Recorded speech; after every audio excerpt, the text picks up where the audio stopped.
Hello and welcome to the Old Man Orange Podcast. I'm Spencer Scott Holmes. I'm Dave Candido.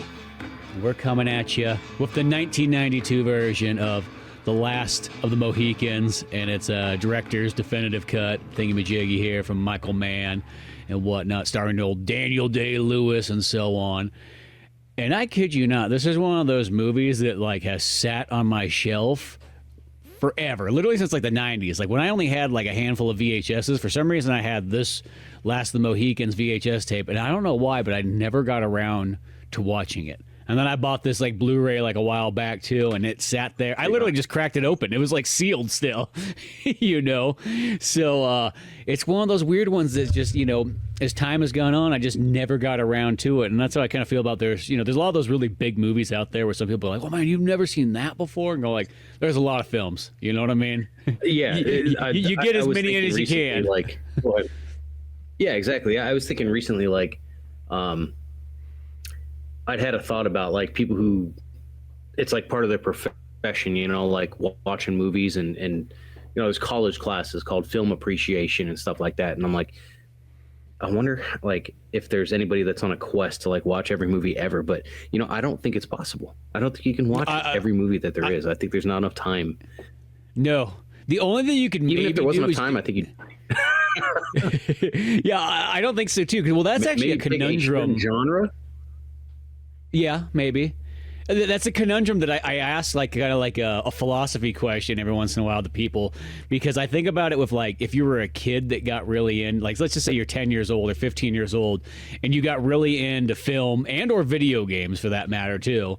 You could even say the same thing about comics nowadays too. But like, there's no possible way to catch up on any of those things. You pretty much just have to start with like greatest hits.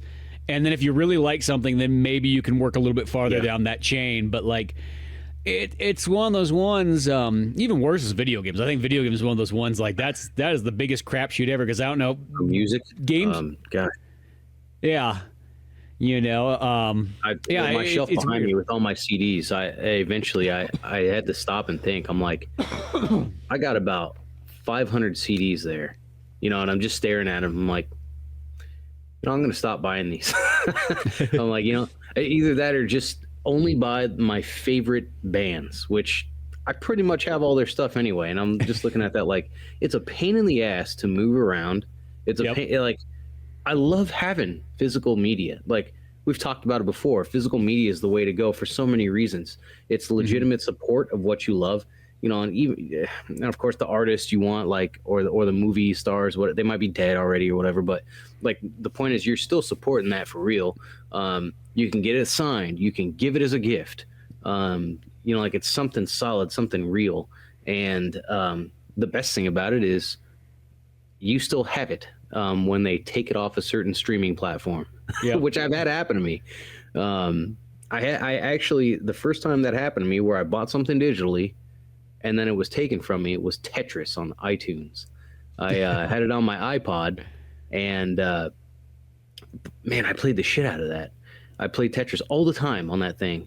And then there was an update to iTunes and whatever. Like, you know, I paid like $1.99 for it or something. Yeah, you got your money's worth out of it, so. Yeah, but still, it was like, I paid for that, and then they removed it. And then when I synced my iPod to put more music on it or whatever, I noticed, hey, where'd my Tetris go? And it's that kind of thing, man. So it's like, still buy the stuff for real because you have it, it's yours. You could do so many, whatever, you know. But still, it's like there comes a point where you're like, I don't have any more room. Yep. But yeah, Last of the Mohicans. That's one that I too, in all the movies I have watched and have put on my watch list, and it's just one that's always been on the back burner, and I'm so glad that we freaking watched it because what an amazing flick. Yeah, exactly. It was one of those ones. It was such an amazing movie that I kid you not, by the time I was done with it, I'm like, I almost felt like I needed to watch it a second time to really take it all in. You know, it was one of those ones where I was like, oh shit, like this feels like one of those ones I need to absorb a little bit more or something like that, you know. And don't get me wrong, I still really, really liked it, but it felt like there was a lot kind of going on in this one, you know. Like I'm just, you just think of it like it's got the cover, it's got Daniel Day-Lewis, he's running, you know what I mean, like that, and he does run a lot in this movie, so that cover makes sense. But for the first half an hour, I was sitting there watching this movie, and I was all, is Daniel Day-Lewis playing a Native American? Because it's like 1992. It's not that far out of a stretch. So I wasn't too sure. Yeah. Or because like they don't bring it up till like a half an hour plus in this movie. It's like, oh yeah, by the way, that's my adopted white son. Yeah. That's the good son. Yeah. I like that one. You know what I mean? He's gonna make me a millionaire one of these days. Yep. Man. But like for the longest time, I was sitting there. I'm like, cause you just don't know. It's like one of those ones, like, if, 20 years before this, it wouldn't have been unheard of for Daniel Day-Lewis, or let's just say if it was 1972, it wouldn't be unheard of for somebody just to be like, get him a tan, get his hair a little bit darker, Native American. Even then, why tan him? Like just say he's Native and that's it. Yeah. No, we were wondering the same thing, and my wife, she's like, is Daniel Day-Lewis is he supposed to be a native? I'm like, I don't know.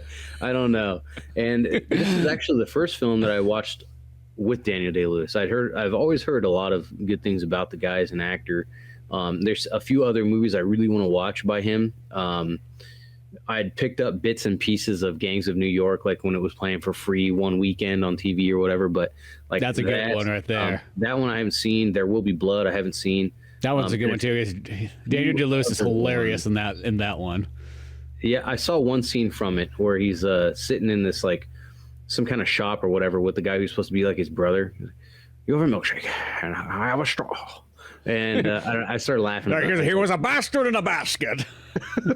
I thought that There Will Be Blood movie was hilarious. I laughed so hard during that one. I really want to watch these movies. I just haven't. But the time that I almost watched There Will Be Blood was when it was on Netflix about 5 or 6 years ago. No, this was like 8 years ago. And this was back when Netflix had ratings and you could rate the movies. You can't do that anymore. You used to have the stars and everything like that. But anyway, we were wondering that too. Like, is he Native? Is he playing a Native? Is he playing a guy that's just pals with the natives? What is going on here? And is he half Native American? That was the other thing I was thinking too. Exactly. Because that's the one you can mostly always do is like just like Stallone's character in Rambo. He's half Native American. There's nobody's going to question that. Yeah. And it's funny. He's an Italian guy with a good tan. Yeah. I'm sure you probably had the same thought, but Last of the Mohicans, Daniel Day-Lewis, running around with the natives. He's a white guy. There's another movie that's got "Last" in the title. I'm sure you know. Old Last Samurai, and like who's on the cover? Tom Cruise. Exactly. Really good movie, but like as any Japanese person, you're picking this up, you're like, the fuck is this? Yes. So I watched that movie years and years and years ago. I rented it at the the only rental place. Well, not the only rental place, but one of the only rental places in town when I was a kid, and I thought this is a cool movie, but then I also thought I watched it like a few years later when I'd gotten a little sense about myself, and I'm like, why is Tom Cruise the Last Samurai? I'm like, why? I really don't think the surviving freaking members of a samurai clan are going to be saying, yeah, let's let this white guy lead the freaking truck. You know what I mean? I'm like, again, cool movie. I'll watch it tomorrow. I'll watch it tonight. Yeah, it's a great film. Yeah, I like the movie. I'm just like, come on. And I was thinking like, that was one of my very first thoughts was, this is like, did The Last Samurai rip this movie off or something? And I feel like in a sense, maybe. In the sense that they had a white guy be the freaking last of a tribe or clan or whatever, a populace. That said, as soon as I had that thought, I kind of just instantly forgave it, because I just kind of was like, yeah, you know what? That's fine. Because I already knew just from the freaking 21st minutes in the film, I'm like, I know I'm going to really like this film. And I can already tell that I like this guy as an actor, Daniel Day-Lewis, and some of the other folks in this. Like, it just seems like it's done so well. And we were talking about, this was about the era where it's like there was just one banger film after another. When I think back in this time, roughly, when it comes to cinema, I'm also thinking of like Legends of the Fall. I'm thinking of Good Will Hunting, A River Runs Through It. Like all these different, which, they might be a few years apart, give or take, but it's like there was just some solid stories being told. Some of them based on real things, some of them original stories, but it was just such a great time. And this movie doesn't disappoint. It fits right in with everything else. Yeah. Well, really, it's like I look at that like late 80s and especially just the 90s in general. It's kind of like the largest period of cinema because there's some massive movies in there that like because movies start to get smaller in the 2000s. They just do. Like the scope gets like tinier. They start using a lot more CG so they don't feel as wide and full. Because I think of a lot of the Kevin Costner movies of the 90s, how grand scale they feel. Like, and speaking of, like, Last Mohicans, like, this is, like, that time period where there's a lot of the Native American ones, too. So you have, like, Dances with Wolves and Last of the Dogmen. But all the Kevin Costner movies in the 90s, even if they don't, like, maybe make money back because they cost so much, but they're just humongous, like Waterworld and The Postman and Wyatt Earp and all these things like that. They just made grand scale, very, very, like, big Hollywood-style movies. And it's that time when there still feels like there's that movie magic as well, too, that kind of once again disappears in the 2000s. Like, it's there a bit, but like movie magic kind of starts to fade. I don't know. It's almost like it's kind of like the automotive industry. Like everything starts to become the same. Like once upon a time, automobiles were very personable. They each one would set themselves apart from each other in every way. It wasn't just like, oh, that one has a different motor. They were artistic choices. Yes.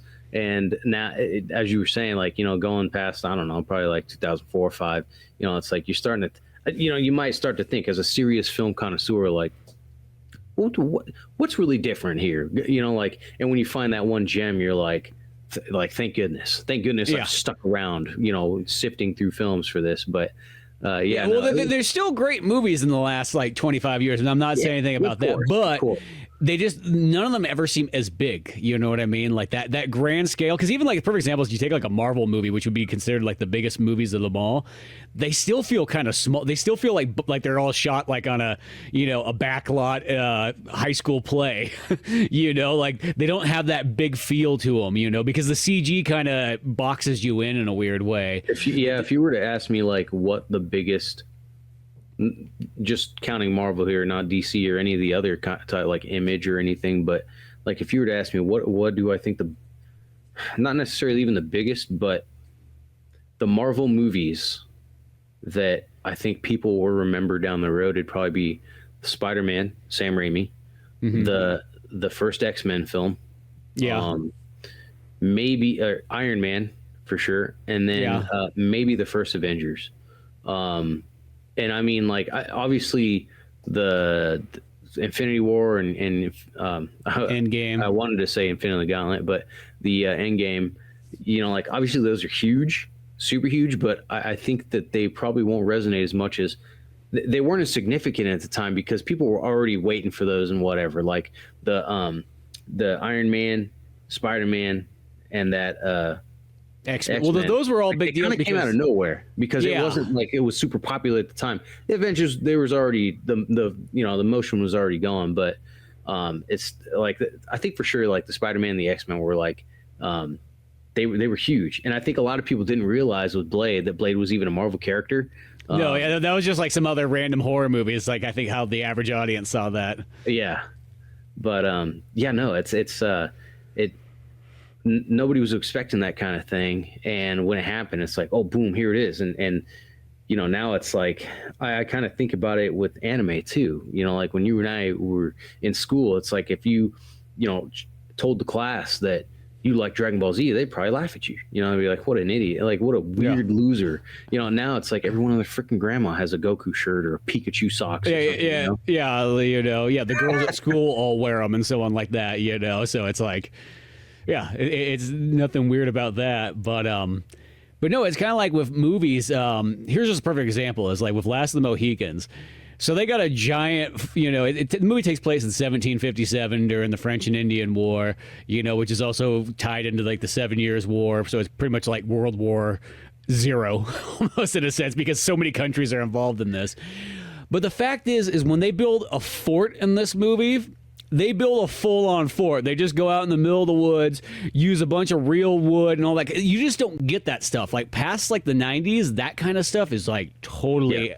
You know, they would just CG a fort in there, you know, put up a couple wood planks to make it look like there's something tactile, and then the entire rest of it's like nothing. Where the movies at this time period, like, literally went the distance. I mean, it's just like, I'm going to use Waterworld, for example, too. They built that whole giant, like, you know, big old island kind of mass that everybody lives on in that. It wasn't like, you know, nothing. It was a full on set that they just had floating out in the water. Yeah. I was just curious here, talking about building an actual fort, and it's not like it was a paper mache, you know, temporary. Well, I mean, of course it's temporary, but you know, like it wasn't just some little thing. Building that whole fort, and then everything else that goes into this movie. Let's talk about. We got a budget here of $40 million, and let's think of another movie that we watched recently that took place in the woods. What, like Deliverance for $2 million? Yes. But once again, that's like I know, almost 20 years prior, but still, like I'm actually literally 20 years prior.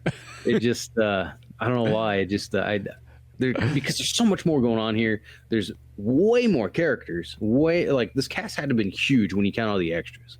Oh yeah, well that's once again that's another thing about like these movies in like the 90s is all the extras are real people. Like, you know what I mean? Like where when you get war, and don't get me wrong, I like a lot of war movies in like the 2000s, but they fill those extras in with CG. You know what I mean? Like you know, you have your handful of guys stand in the front, and then the rest of them are all CG. So it's like it sounds weird. It's like you know, it could still look cool, but it doesn't have that same like when you know that it's all real. Like how impressive that is. You know, even if it's like models still to me I always feel like there's so much more tactile. It's actually exist. It's actually like a physical, you know, building and set and explosion and all that kind of stuff, even if it's at like a smaller scale. Oh yeah, no, for sure. But yeah, Last of the Mohicans, man. It like you said, takes place. I think it takes place in North Carolina. I think.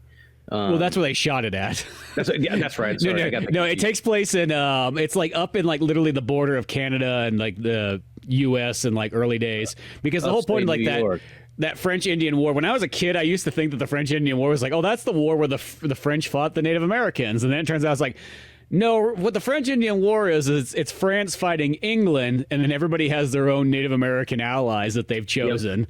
So it's a weirdly named war, but it goes on for like I think 7 years or something like that, 6 or 7 years out there, and that's pretty much how England almost ends up taking all of like France's Canadian territories. Mm-hmm.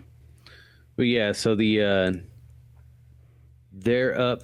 It's in like upstate New York, and I think near the Hudson River. But yeah, so what's his name? The white Indian. Daniel Day-Lewis. Daniel Day-Lewis. He's actually his name's Hawkeye. Speaking of Marvel. Yeah, exactly. So Hawkeye, him and his brother, his adoptive brother, the real Indian.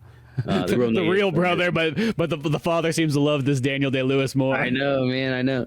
Uncas, and then Chingachgook is the dad is the native father. So they're kind of meandering. They go to this not really a settlement, kind of a farm that belongs to a family called the Camerons and whatever. Real nice opening scene, you know, like they have dinner. They know the family well, apparently. They're having a blast having dinner and whatever, blah, blah, blah. It's colonial shit. Yeah, well, these are like those early days colonial people, and these guys were actually slaves, because these were like literally people that were brought over, because that's the one thing people always kind of forget is servants, I think. Yeah, and indentured service is what they called it, but really it was the exact same thing as being a slave. Yeah. The only thing that like you might be able to do is you might be able to work your way out of it after a certain I think time that was period. The thing about being an indentured service. Like you can become not a slave if you work enough hours, and then blah blah blah. But I mean, so these people are like, they moved as far away as possible once they got out of there. They're like, we're going to go build this log cabin. It's funny. It's like, so like as the film goes on, like you said, about 30 minutes into the film is where you find out who Daniel Day-Lewis is. This is after the British try to recruit the people. Well, it's not that they try to recruit; they try to force everyone to fight with them against the French. And there's some resistance, nothing crazy. It's not like a body cam video kind of resistance. It's just like, no, we're out here minding our own business. We don't want to help you out. And that's Daniel Day-Lewis' character. He's like, I'm not fighting your stupid war. And then I'm Native American. Yeah, exactly. Yeah, the little farm, the Camerons are like, I'm not fighting. Anyone who wants to stay, you can stay here, post up with us. And any of the family of the people who fight, you can also stay with us. So that's that. The British officer, he goes, his name's Duncan. He goes, he's one of the main characters. He goes back to somewhere, I don't remember where, but somewhere there in New York, to his commanding officers and says like, oh, I got these guys from so-and-so area. They're going to fight with us. We got our militia. So we're off to wherever. And that militia talk to this guy and they're like, hey, if we need to go back to our home, we can go, right? And he's like, oh, sure, yeah. And I'm thinking like, get that shit in writing, man. And and I'm like, that's gonna go over like a lead balloon. Sure enough, it does later on when they're denied their leave. So and he says, oh, and by the way, the Scotsman has this guide or scout for you. I would say he's the main antagonist, Mogwa. Yeah, Mogwa. Yeah. But so he's supposed to be their scout and lead them to their next fort. I forgot where he was supposed to be leading them to, but he basically, instead of leading them to where they think they're going to be led to, he leads them into an ambush, and which I saw coming, 100%. Yeah, and it's kind of hilarious. Like, I mean, it's shouldn't be funny, but it's kind of funny because the officer, he's got this woman who he really wants to marry, and she's pretty clear, I don't want to marry you. Yeah. And we all know too, we're like, yeah, you're going to be Daniel Day-Lewis's babe. And then of course her younger sister, who her interaction with Duncan, I'm like, you guys seem really happy. Like, why aren't you getting together? But whatever. And so they take off. And mind you, these two women are on horseback, and they tell Duncan, the British officer, oh, we need to stop. We're tired. Or either that, or he says that, or whatever to Mogwa, and he's like, no, we're gonna keep going. Yeah, Mogwa's like, yeah, make those bitches walk. Exactly, yeah. and at first here I'm thinking like, yeah, this guy rocks. Well, and then he tries to kill everyone, and I'm like, oh, maybe he's not that nice of a guy. And he almost succeeds in killing everyone, but then Daniel Day-Lewis and Uncas and I guess the dad too. Yeah, because they're just out, like, I don't know, were they out like hunting or something like that? They just happen to stumble across there and be like, hey, we see something that's about to happen. Yeah. And they save the two daughters, and these are the daughters of another major character in the film. The British general guy or whatever coming up in a little bit. General Monroe, yeah. I guess he's a general. Yeah, I guess that is right. General lieutenant, Monroe. I don't know. But anyway, Monroe, he's the guy in charge of the fort that they. He's a colonel. Oh, okay, yeah. Colonel Edmund Monroe. But yeah, so they saved the two Monroe daughters and I think he's a lieutenant. Who, Duncan?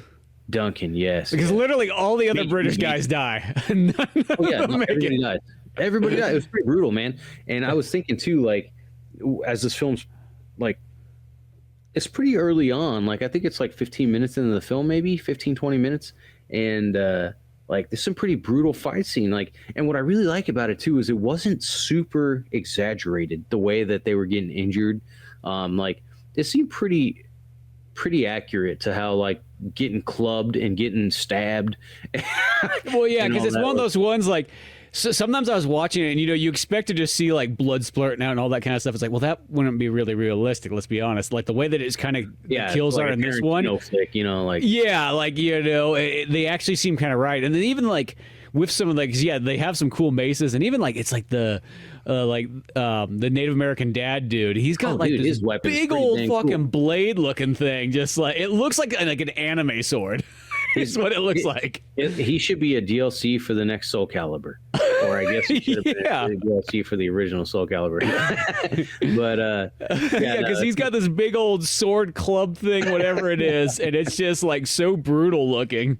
I'm just thinking about that ridiculous game. But so they show up, they save the day, they bring Duncan and the two girls, only survivors. Everybody else who's British dies. That's another thing too. I was talking to my wife about this, about the tactics of warfare of like riflemen, infantrymen during these times, and how stupid and shitty it was. I don't know if maybe they just didn't know any better, they didn't have any better tactics, but I kind of find that hard to believe. Like, this is the problem: is that like from like the 1700s to like the 1800s. Like in Europe, they fought battles like they were giant chess games. Yes. And the downfall is once they left Europe, nobody fights battles that way. No. It's literally like they had all these rules and regulations, and then you go to like the Americas and whatnot, and like those are all out the window now. I mean, I'm pretty sure they didn't do that in like Scandinavia either. Russia, who knows? But it is nuts because I'm like, yeah, you see these British officers, like they all line up, stand. Like fire, take a knee. The people behind them do the same thing, and it's just so freaking like I find it hilarious. They thought that was actually the civilized way to do battle. Actually, in like these time periods, that was the thing. Is like especially by the 1800s for sure. Is like they thought that like especially in the Napoleon era, they're like, we've made war pretty civilized. Tell that to all the guys on the front line, but yeah, no shit. So they get led back to the fort, Monroe's fort, but on the way they stop at the Cameron farm to see what's going on there. Well, everyone's slaughtered. Place is burning, done for. Mogul got away, by the way. He kills everybody and somehow just walks his ass off. Yeah. Oh, it's the smoke because he shot, the smoke went, and Danny Day-Lewis had to duck. And he rose again. It's like he was nowhere to be found. Yeah. But I thought they killed him. I thought that's who Uncas killed. But no, he survived. So he was like that tracker in the Crocodile Dundee 3. You remember when that guy just like walks into the woods and then they go, "Where'd he go?" Yeah. Oh man. But yeah. So the hell is it? So yeah, they're like, a war party did this. So one of the native groups that, a lot of people, it's kind of sad, and I'm sure more and more people probably think like this as the years go on. But a lot of people think that natives it was all the same people. There's so many different tribes. There's probably thousands of them. There's probably as many tribes that are extinct that there are living today. I don't know. I could be pulling out of my ass, but the point is there was a lot of different tribes, and there was in a sense more tribes than there is states. You know what I mean? Like there's tons of them, and a lot of them didn't get along. That's the thing too. Exactly. It's like, I was going to say they kind of got pigeonholed. It's like a native's a native, but it's like no. They were all like perfect example. It's like it was just like being in Europe and having that many different countries and all that stuff, and then having them have all their feuds. That was the same thing in the U.S. or in North America. Yeah, for sure.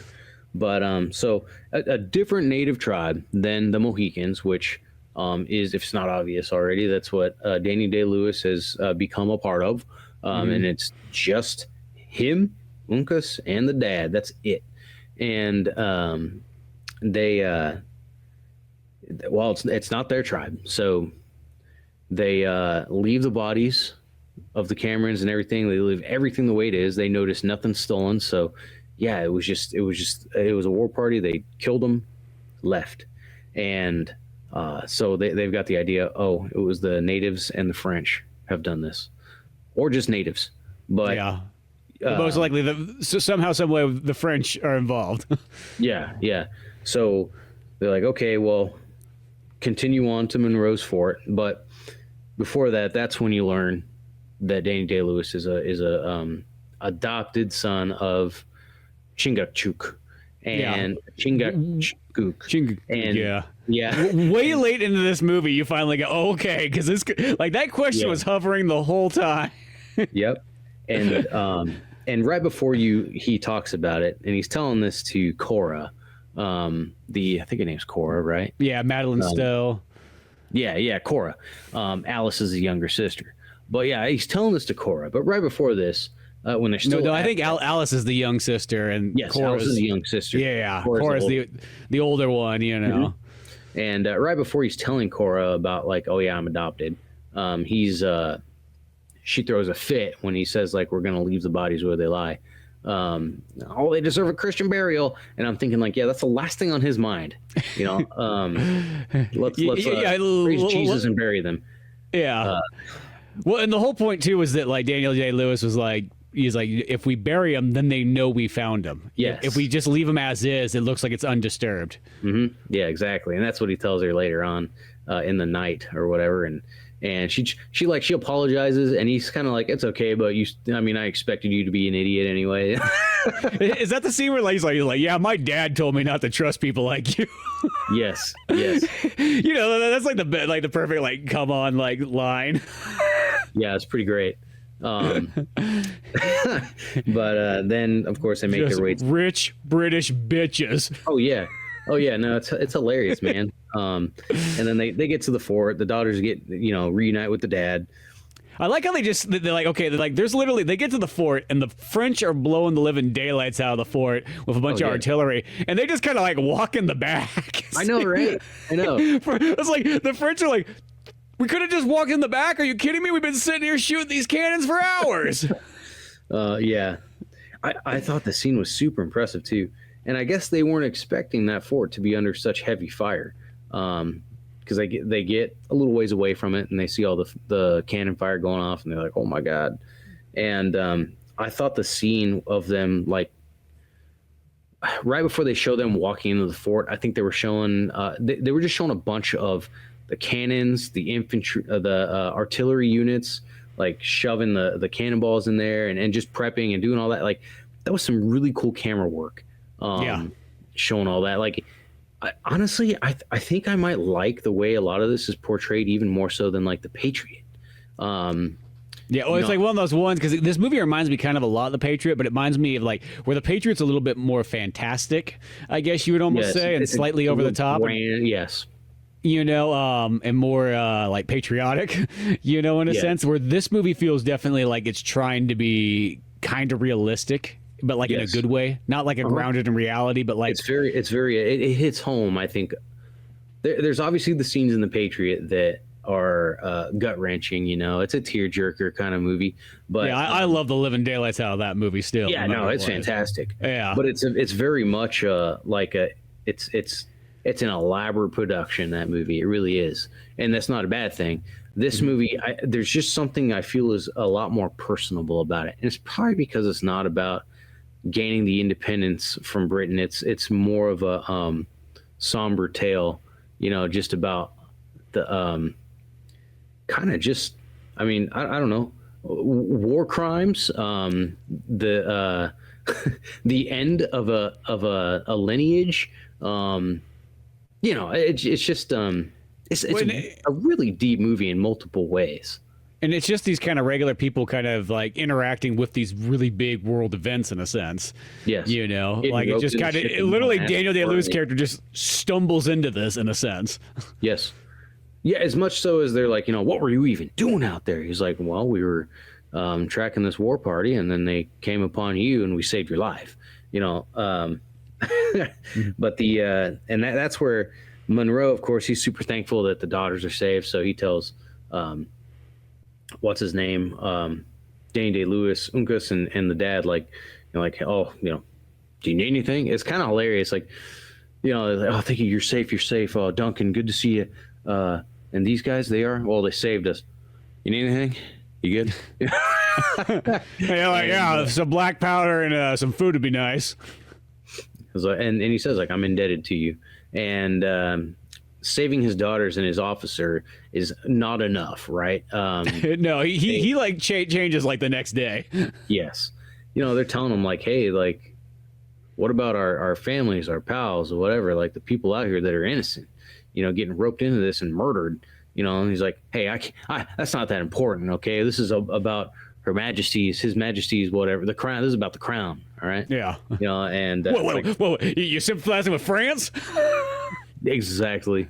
And you see some of those people that signed on to be the militia. They're there, and then they are pissed because when they learn about the shit that's going on outside of that little battle, they're like, "Oh, we want to go home," And Monroe's like, "No," and he doesn't believe. Well, I don't even think it comes down to not believing. I think he's just not willing to let these guys not fight with them, and because Danny Day-Lewis is like, "Yeah, they freaking burned down this farm." And what's his name? Duncan refuses to acknowledge it. Dick move. He's like, "Oh no, I don't know. I didn't see anything." Yeah.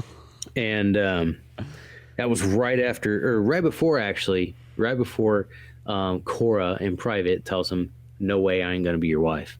And I want that hot Native American man. Exactly. Yes. And I want tall, dark, and handsome. Oh, I love that stare scene too, where stare as in I'm staring at you. He goes up. Cora, I think, is treating Uncas for one of his wounds or something, and Danny Day-Lewis is just staring at her, and she's like, "Hey, what are you looking at?" He's like, "You." And for like 5 seconds, the scene goes on, and then she smiles, and then he smiles, and walks away, and I'm thinking like, "Yeah, you're gonna end up together." And but then so she lets Duncan know, "You're not for me," and he's like kind of pouty, and I'm sure it made it a lot easier for him to continue to deny the fact that the people living in the surrounding areas need any help or anything. And this is also right when Danny Day-Lewis had helped the other the militia. He helped them leave because they're like, we're not going to be here. Like the Crown don't care about us at all. They're not going to honor anything. So he's like, "Yeah, just go on ahead." And it's hilarious because they're like, "Well, why aren't you coming? Like, you have something here to hang back for?" And he's like, "Yeah, I do." And they're like, "Is it that woman?" He's like, "Yeah, it is." And I love too. He's like super realistic. He's like, "It's not like I got anything else like better else going on. Like, something like you guys do the same thing or whatever the hell he said." I don't know, but it was pretty hilarious. And of course, once he lets all those guys go, that's when they get all pissed. Like, "Oh, what the hell? You're being a rebel rouser. You just like freed a bunch of people and so on. We don't want that going on."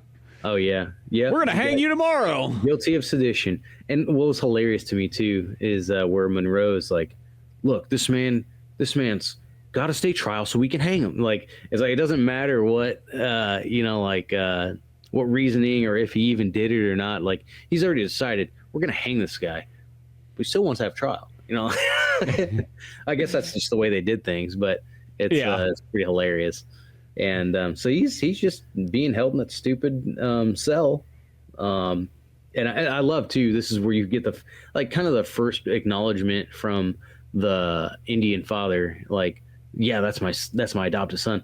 Is where they come in. I thought that they were gonna. I kind of completely forgot about him helping the other guys leave, because not long after that, he goes and like snags Cora, and they go and I guess they screw, but like you can't really. It's a very non-explicit scene. They just kind of kiss and stuff, and then it goes sort of the camera fades out. I thought for sure. I completely forgot about the deserters.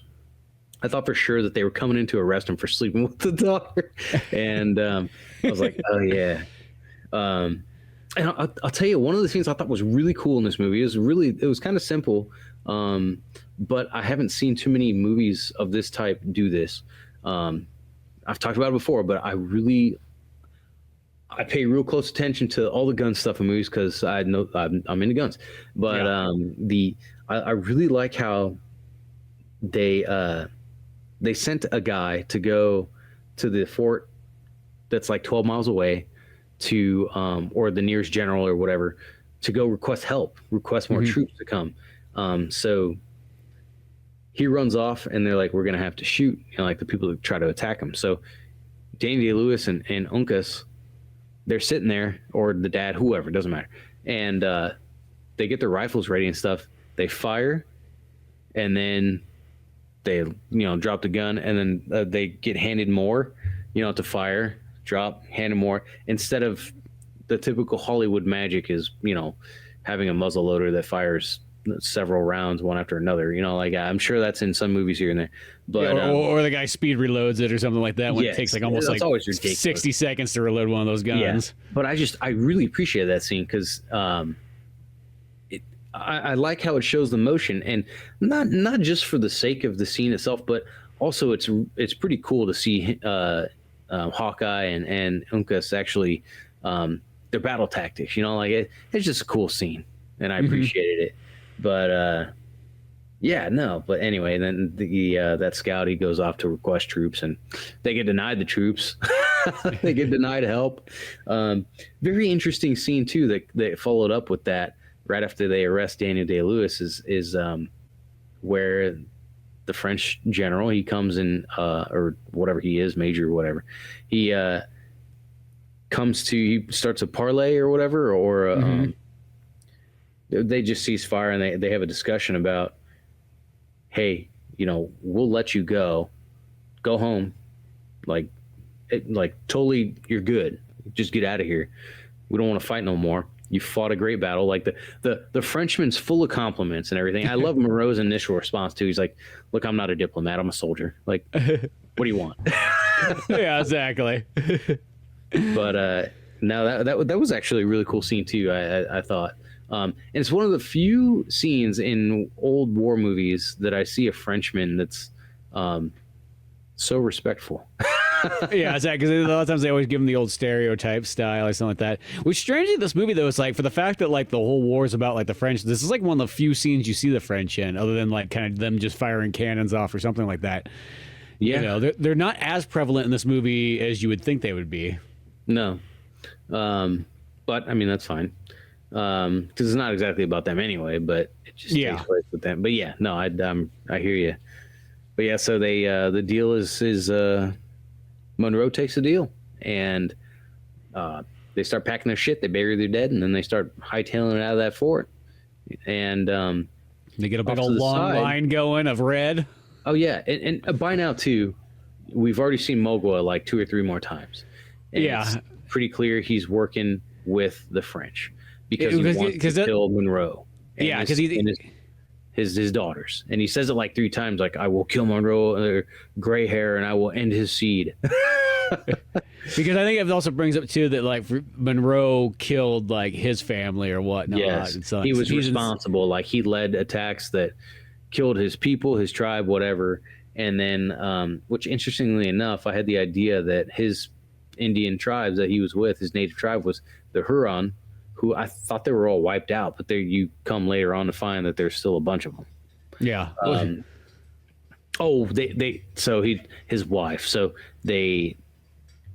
His wife, he was fighting. His wife thought he died, so she got a new husband. And then he also says that he was taken as a slave by the he called them Mohawks. It's the Mohicans. Yeah. They say Mohawks a handful of times, but they talk about the Mohicans. He said that he was taken as a slave and then made one of their own, and so on and so forth. And then, but he never forgot where he came from, who he was, or whatever. So he's got this like vow of vengeance to kill Monroe, to kill all his family, and I guess whoever gets in his way. And he kind of expresses that a few times. And at this point, he's pretty pissed at the French guy, because he's like, now I can't kill him. You know, like what the hell? You know, he's like, hey, I mean, you do whatever you want after I release him. I can't, you know. And I kind of felt like he was almost giving him a pass. Like, I'm going to do this. Once they leave, you go do whatever you want. Yeah. Like you make your own game plan. We'll just turn a blind eye, you know? Yeah. That's exactly what happens. Big, huge war party tracks all the British, which it's not like there was just a few people anyway in that whole group of the British people that were leaving that fort. Like, yeah, they had a lot of people, but Mogwa had quite a few more. Well, I love too, because like they're just out walking through the woods and whatnot like that, like, you know, double file and whatnot, and all of a sudden this one native just runs out and just clubs a British dude in like the head. But it almost feels like everybody's like, huh, that was weird, what was that? I know, that's what I thought too. Like, you not see this guy running up? Yeah, because the dude's yelling. It's not like the guy like silently attacks or anything like that. He comes out screaming, clubs the dude in the head. Guy falls over, and everybody just kind of goes like, "What was that weird sound?" Yep. And but yeah, so they kind of annihilate everyone again. Yeah, and, once again, the British are not they're not doing a good job of defending themselves. No, they suck. And literally, Daniel Day-Lewis breaks free of his chains so that he could kick ass again. There you go. Like, where do you learn how to do that? Yeah. But then, yeah, so he fights a few people on the way to go save Cora because she's about to get her neck slit, and she saves her. I for a minute there, I thought she was gonna die. And then they've been scalping all sorts of British guys too. Oh, no. Yeah, no, and my wife actually, she was like, why'd they do that? I'm like, I mean, I don't know why. That's like, I think it's a war trophy. They scalp their victims. Yeah. And I don't know much more than that, but yeah. And it's called Bored on a Tuesday. You find something new to do. And yeah, so the you get to see the end of Monroe here. Holy crap. Dude, Mogwa just carves his heart out, just like he said he was going to do. Well, and he gets trapped by his horse, too. That's the worst part. He gets trapped on the ground. His horse falls on him and dies. Yeah. And then, so he can't do anything. So Mogwa can't just come up and just literally goes full Mortal Kombat and cuts his heart out. Which I wasn't too sure what he was cutting out at first, because it does I wasn't sure either. Because it does, like, in a sense, like a cutaway, like not like... And I don't mean like in a bad way to do a cutaway, but does it so that you don't know what he's doing, and then he rips the heart out. And you're like, oh, that's what he went for. Yeah.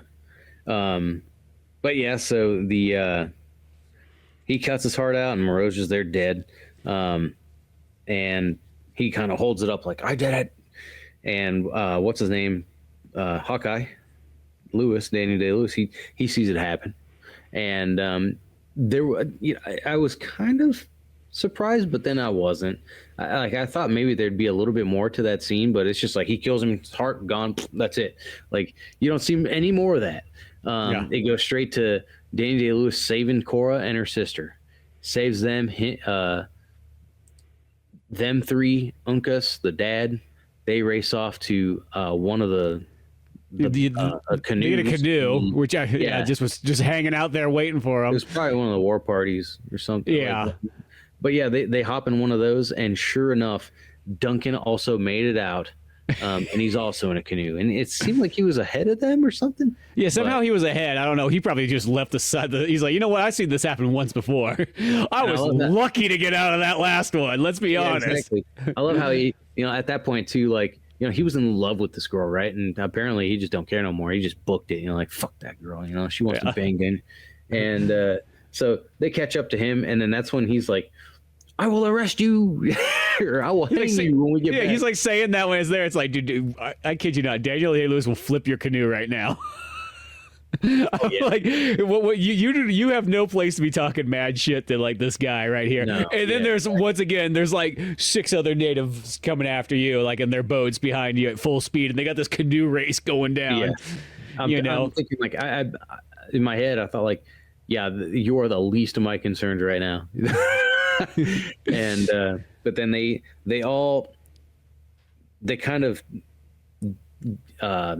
band together like one last time and get to somehow, some way they outrace those guys in the canoe. That's what I was thinking about, because it's like, it's kind of let's weird. Be honest, because it's like in Daniel Day-Lewis's one, okay, it's like you got him and his brother, they're probably good. I mean, you have the girls. Let's be honest, they probably have never oared in their entire life, so I'm assuming they're not doing a whole lot of, Meanwhile, you got natives behind them. They're all there's like 4 of them in each boat, straight up like, they oared their whole way here. I'm like, I don't know how they outran these guys. Well, don't be disappointed, because when they get to the cave and stuff, it doesn't last, and they have to run away again. Yeah, exactly. Well, they do the thing where they do like an Indiana Jones thing where they go over the waterfall, and then they like almost are going to go over the second one, and Daniel Day-Lewis somehow, some way just decides at the last second to step out of it. I'm surprised the current doesn't just rip him out from there. Right? And this is something else I gotta say. This movie has like a couple of scenes that are really weird choices of like to have a conversation.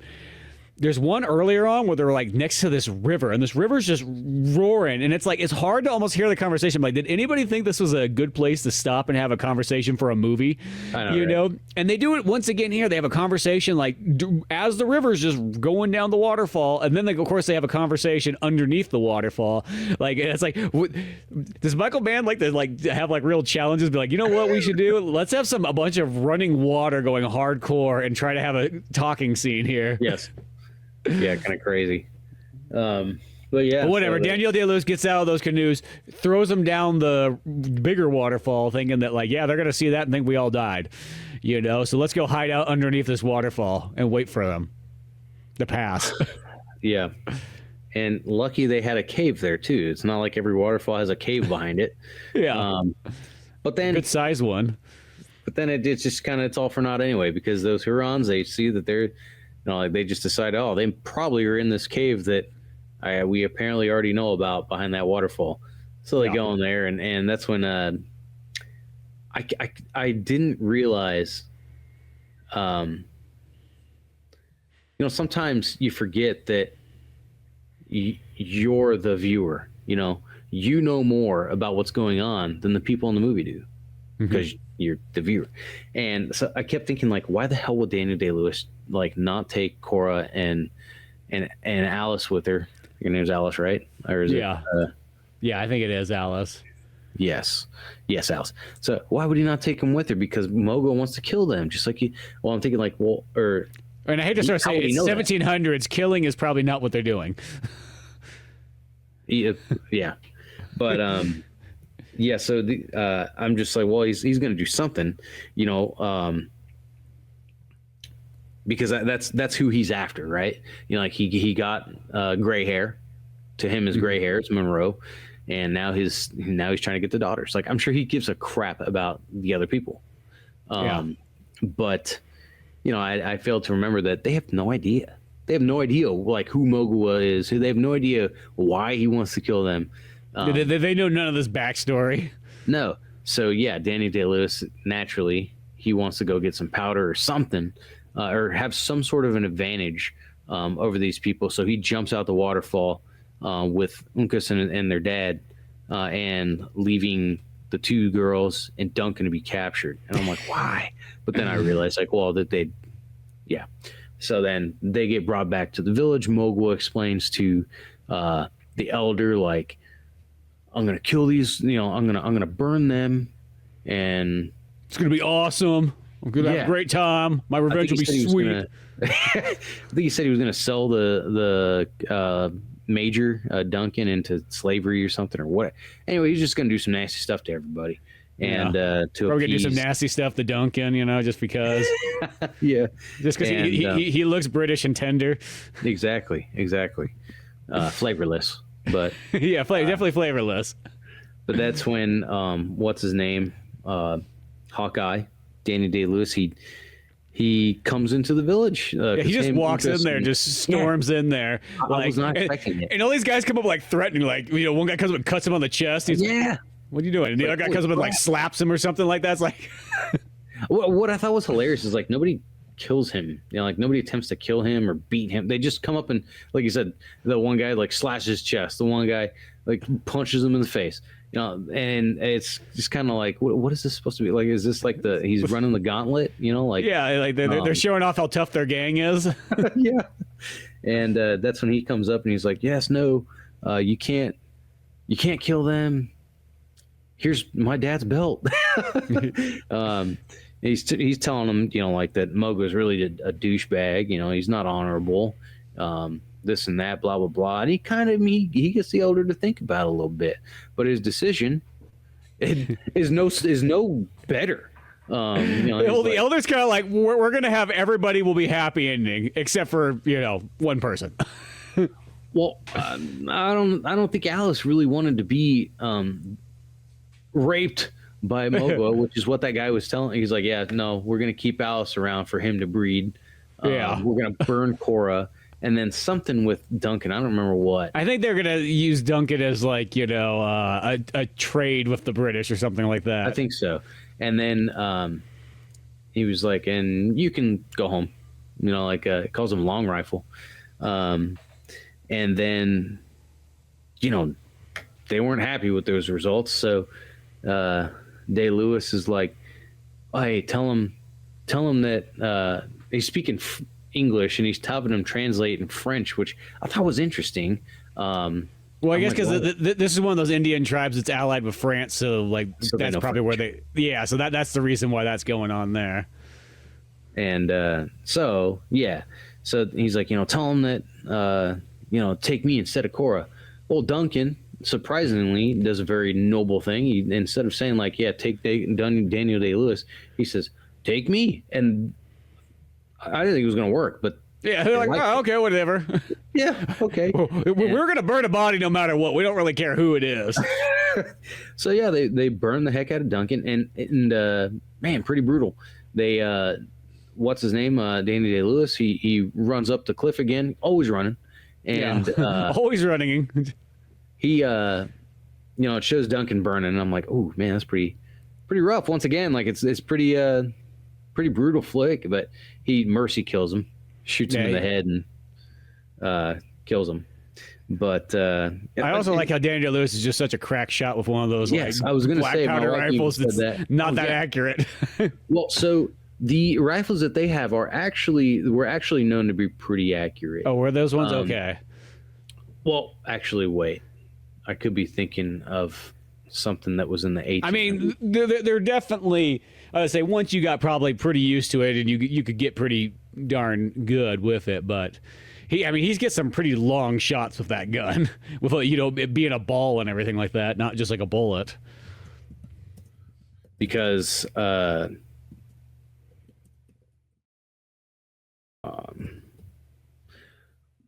the longest time, of course, muskets were used, but then so he used a long flintlock rifle, also known as a Pennsylvania rifle. So it was like very early, right? So muskets, of course, were typically not rifled, so they were pretty inaccurate. It was just a ball, and they just kind of went wherever. That's why they had a line of men shoot. It's like if they missed, then it does make a difference. But this is where they started using rifled barrels, that actually helps that bullet. That rotates and everything. Oh, yeah. Okay. So that makes more sense then. But because I was thinking the same thing at first. I'm like, he can't be that good. Nobody was that good. But using those rifled barrels, that definitely helps.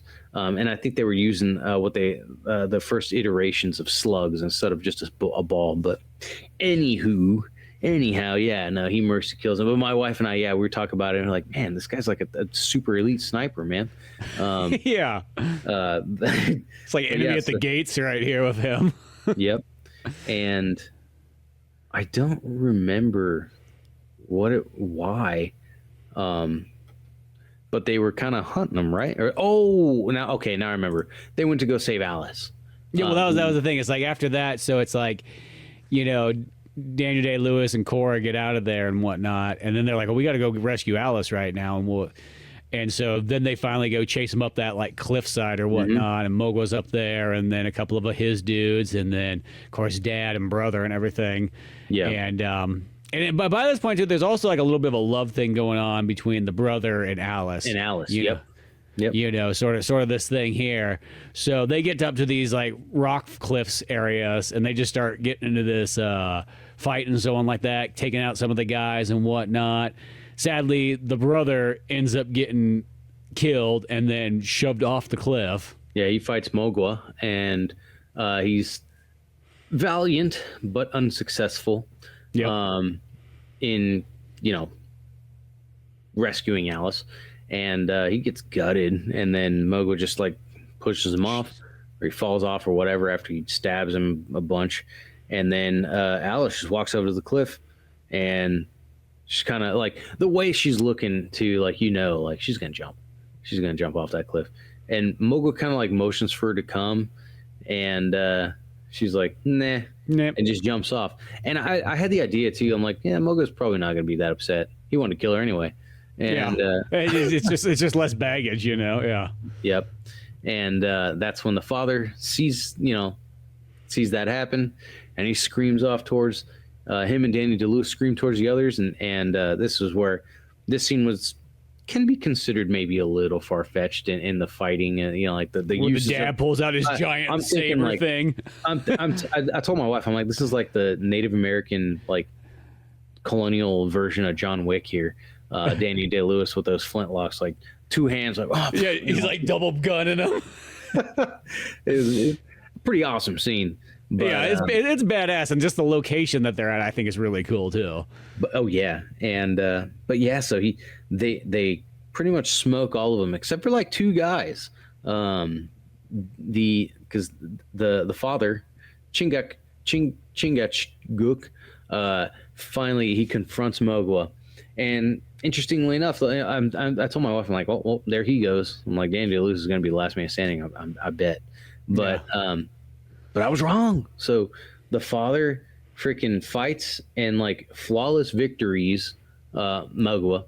Yeah, pulls out his giant Soul Calibur sword.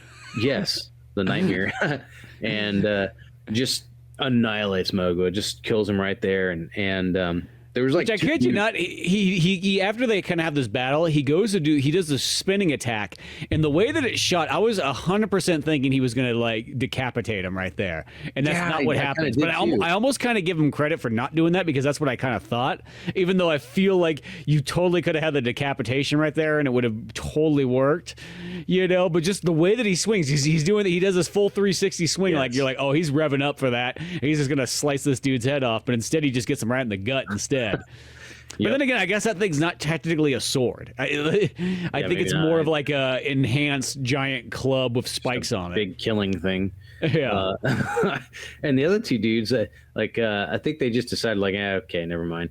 Danny DeLewis, like he's like, nope, and that's it for them.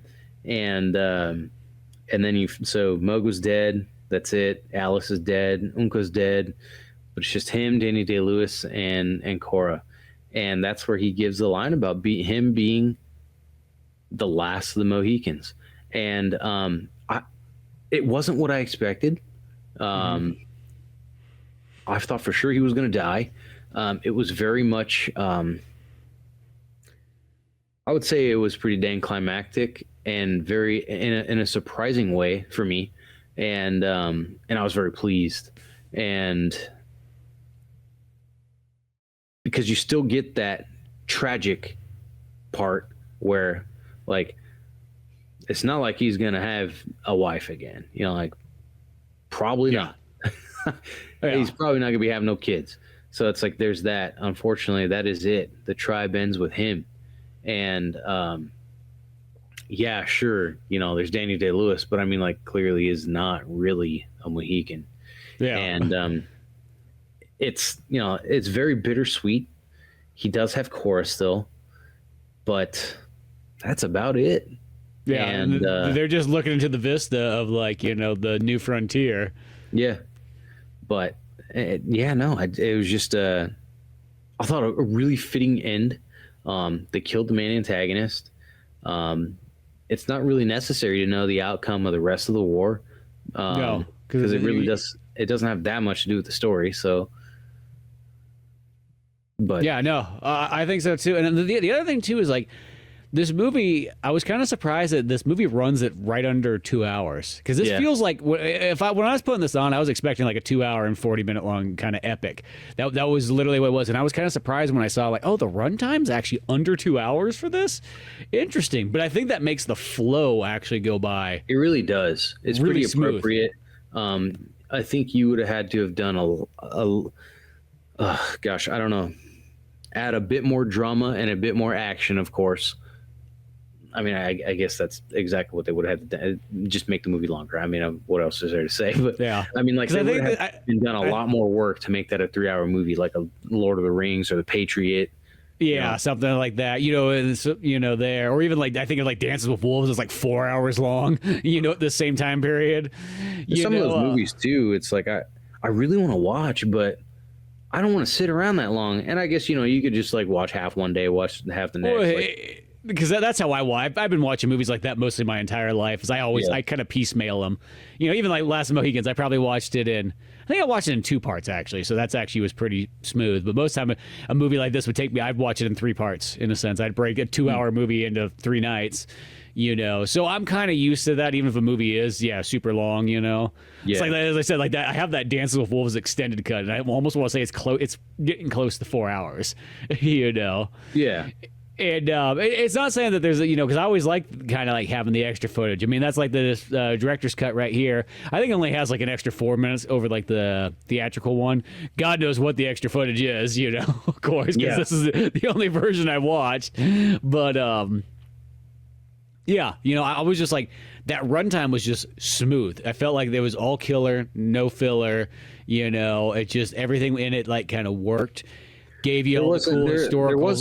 There wasn't a moment in this movie where I was like waiting, where I felt like I was waiting.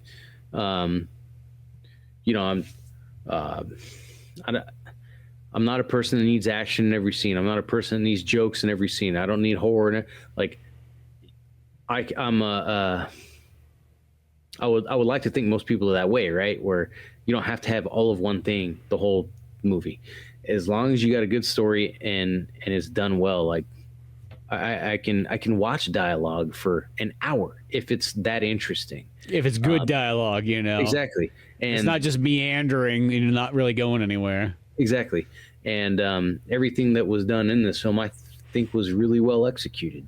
Everything they tried to get across, I think, if you didn't understand it, then I don't know what to tell you.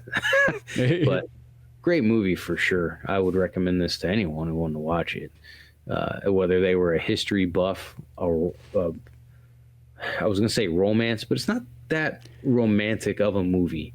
It's very dramatic. Yeah, but it's not riddled. It's got a romance thing that stretches. It kind of keeps the core characters together. Yeah. But it's not as romantic as some other movies could be.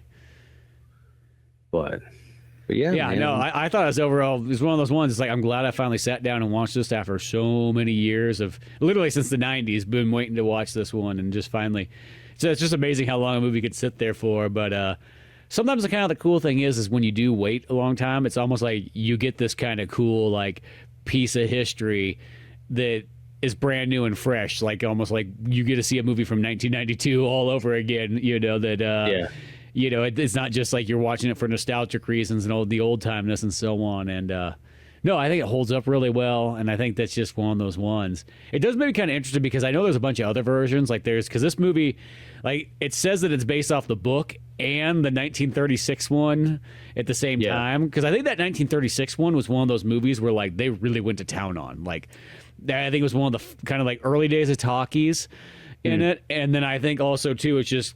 Because that's the thing is people always say, they remake movies all the time nowadays. Well, they used to do that all the time back in the day. Granted, technology changed radically. Yeah. So you went from black and white to color and no sound to sound. So it gave you a reason why you wanted to remake a movie. Because it was a silent movie, I think, in like the 20s of this. And then they remade it a couple other times. I want to say this one in the 60s. There's like a TV show. So they did it quite a bit of times. 5, 6, 7. There is 9 movies. Yeah. Wow. And I almost want to say series, 2 television series. Yeah. And a serial. I don't know what that means. Oh, serials are like they'd play them before the movies back in like the 50s. Oh. And you'd get like 10 minutes at a crack. So it was like an old school like TV show before TV. Man, they've done a lot with this. Yeah, so that's the interesting thing about it is that there's a lot of different versions. I remember back in the day there was, because my mom worked as like a substitute teacher and so on for a bit, and then one of the classes she was in, I remember they did a thing where they read the book, and then I think they watched this version, the 36 version, I almost want to say that silent version, and compared and contrast them all together. I'm like, that's kind of cool. And then ironically, I think they said the 36 version or the silent version was the most accurate to the book. Interesting. But I think back in the day, too, when they first were making movies, I think they did it like, well, that's what's on the page. And I think as time going on, they're like, we're going to add some more. Yeah. And I think by this point, the Michael Mann one was trying to be, because he said it like in the special features, he's like, the book is good, but it's like, the guy's really just writing fiction. It's like this dude in 1800s, he's just kind of writing out of his ass. No. He's like, so I think what Michael Mann was trying to do is like take that story and then try to make it feel like almost like as period piece as you can. Sure. Which makes kind of sense there and so on. Because this movie has a bunch of like that kind of stuff too, where it has like if they're indoors, like the lighting's all supernatural, Yes. So if like, it's just like however it's lit, it's like there's no extra like put in those movie studio lights or anything like that. No. It's just like there's just like they're having a meeting and there's like three guys just standing in the dark, like in the back because they just happen to be far enough behind from the window. Yeah. Yeah, I didn't think about that. But it's just one of those because so like it has those kind of like realistic lighting and everything like that, and yeah, just everything about it though is just like there's just so much attention to detail, I think, in this film. And I do think once again that stuff you just don't get as much nowadays. You know what I mean? It's not saying there's not good movies. Unfortunately, no, I don't think so either. And granted, I think a lot of times too, it's just nobody's going to give that kind of budget to like stuff like this anymore. Like once again, they literally built that whole fort out of like real wood. They built that whole log cabin thing that like they meet the slave friends and those are all those things that like I just always think about like you just don't get that and that's why I look at like that late 80s and 90s period as like the most movies were like at the height of their bigness from that point, because really I think the downfall is once you get into the 2000s, the pot gets split. Yeah, video games come out and they start to take over a lot because their storytelling is really extreme by that point. Of course, TV starts to become bigger and bigger, and movies start to nowadays movies is kind of like a sideline thing. It's not the biggest thing anymore. And that's why I don't think movies will ever have this grand scale giantness that they had with so many movies you can say from especially the 90s. The 90s I think just has like it's like the biggest era of film. Yeah. No, I got to agree with you.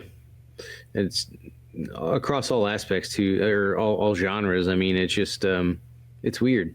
I feel like cinema might be fizzling out, but I don't want to believe that because I love going to the movies. Yep. But at the same time, we see what's happening with all the streaming with, God, I mean, Netflix just had that like $80 billion deal buying HBO and whatnot. I mean, yeah, let's buy Warner Brothers and everything. So crap. They're going full Disney where they're just going to absorb everything. I'm not gonna lie. So I read something early. I don't know what truth there was to it, but apparently, again, I don't know how reliable this is, but I saw where somebody was saying that Netflix was also considering buying Disney. And I'm like, I don't know about that. I just say Disney's pretty powerful. That's gonna take a lot more money, But that's the thing. It's like we're gonna get to this point, like, in I feel like 15 years, where like there'll be like 3, like companies that own all the movies, because I really think this is gonna be Disney, Netflix, and Amazon probably will be the 3 main companies that own everything for the most part. Maybe a couple stragglers here and there. Comcast. Yeah. Comcast owning NBC stuff and NBC and all that, Universal and all those, so it's at that point where it's just, but yeah, that's kind of, we mentioned, we were talking about Avengers and all that stuff before. I literally think that Endgame is literally the last major movie to ever hit cinemas, because I can't think of, like, that was the last time that the theater was actually pretty much filled to the brim was Endgame. Ever since then, like, a movie on opening day might have like 5 to 15 people, like if it's a really popular one, but I just don't see that many people anymore. I mean, I still always wonder how the theater gets by for being such a big piece of real estate, and the fact that they're running AC and heat and all this electricity and all this stuff, and you're doing showings that have maybe 4 or 5 people in there. And half the time people are using like a Regal pass or like an AMC pass or something like that. So it's not like they're paying the full ticket price. It's like they're paying like, maybe a quarter of it, if that, depending on how much they go. Yeah. But that's why I feel like it's that thing where it's just like, I just want to enjoy movies for as much as they are and so on like that, because I know it won't probably last. They'll always be there, but they won't be as extravagant and everything like that. I'll definitely miss the popcorn. Yeah, that. And if you eat too much popcorn, it'll make you throw up. No matter what, it's just not the same at home. I don't know what it is. Maybe it's but yeah. check out Last of the Mohicans if you've never seen it before, or if you just need a refresher on or something like that, because it's just a good historical 1700s movie and all that kind of stuff, and everybody's killing it. Yeah, it's fantastic. Michael Mann just like delivers it out of the park, and I will definitely say this is definitely one of my favorite films. Yeah, it's super good. Although it makes sense because there's a lot of people that talk. That was the thing throughout the years. People like they talk about it like it's in their top 10 list. You know, that's not uncommon for this one to be up in there, and so on. But yeah, I love the living daylights out of it. But yeah, check that bad boy out. But beyond all that, go check out all the other Old Man Orange podcasts on YouTube and Spotify. Till then, I'm Spencer Scott Holmes. I'm Dave Candido. And we'll see you some other time.